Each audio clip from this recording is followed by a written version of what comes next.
Part 1, Chapter 11. We're going to go through the cash flow statement. It's the last of the 4 financial statements we prepare, and this is going to be an overview including classifications of cash transactions.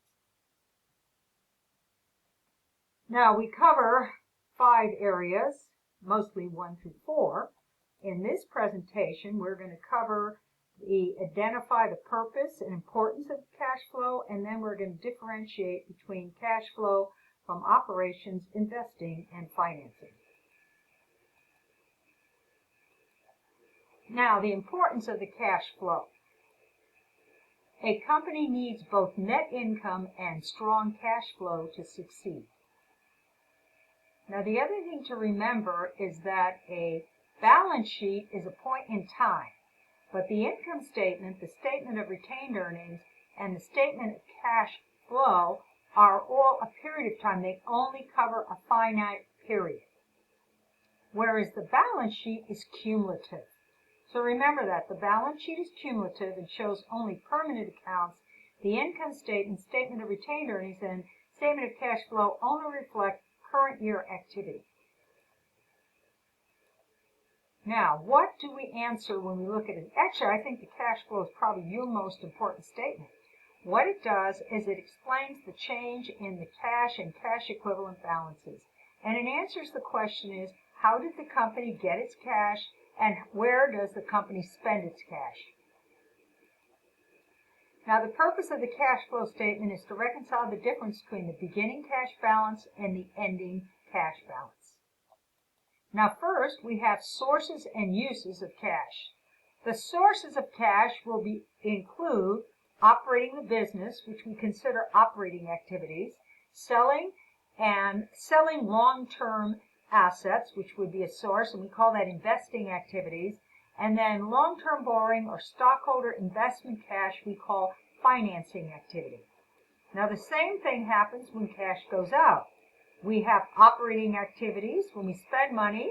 We have when we buy assets, we have investing activities. And then when we finance, we have financing activities.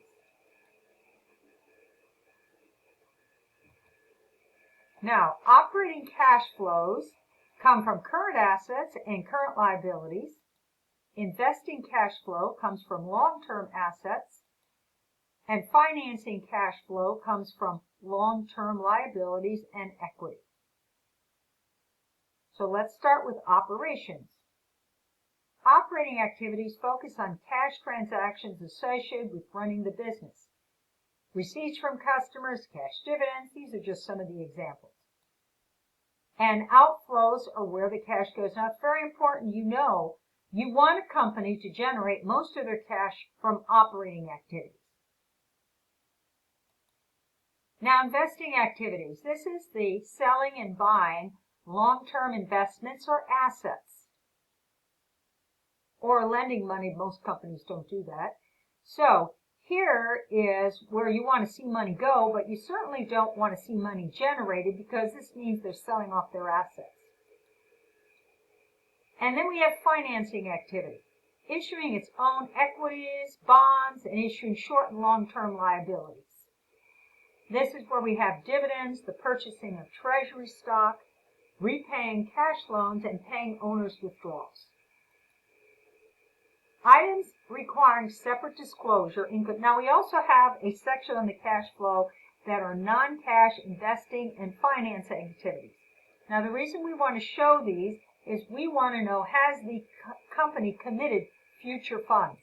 So retirement of debt by issuing equity, conversion of preferred stock to common stock, or leasing of assets in a capital lease transaction, which means they're leasing assets for greater than 1 year. Now let's go through and look at some of these types of activities, and then we'll identify whether they're in operations, financing, or investing. So we'll start at the beginning here. We have cash sale of the land. That would be an increase from investing activities. Issuance of a long-term note payable in exchange for cash, that would be financing and an increase. Increase in prepaid expenses, that means we bought things in advance of using them. That would be operations, it would be a negative. Payment of cash dividends would be finance, and it would be a decrease. Loss on sale of land. Loss, it would be in the income statement, but it's not a cash transaction. It's an outcome of a transaction. So that's part of operations, and we add it back in. Decrease in merchandise inventory is operations, and it increases because if we have reduced merchandise inventory, it's transferred to expense, but that doesn't necessarily mean cash was exchanged. Acquisition of building by issuance of a notes payable, that's a non-cash investing activity. Increase in accounts payable. If we reduced our accounts payable, the only way we can do that usually is because we've spent money.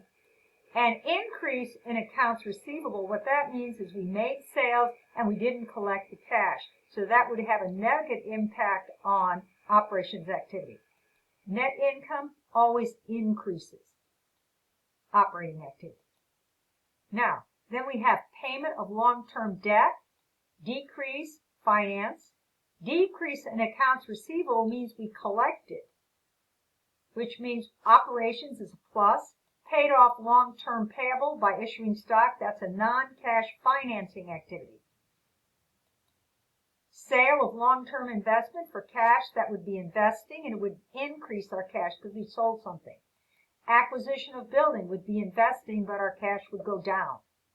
Purchase of treasury stock, that would be financing activity. That treasury stock, as you recall, is when we buy back our own stock. Issuance of common stock would be financing, but that would increase our cash. Decrease in accrued liabilities, operations, it would be a decrease, and depreciation expense of equipment is a plus because it's a non-cash item. And that concludes part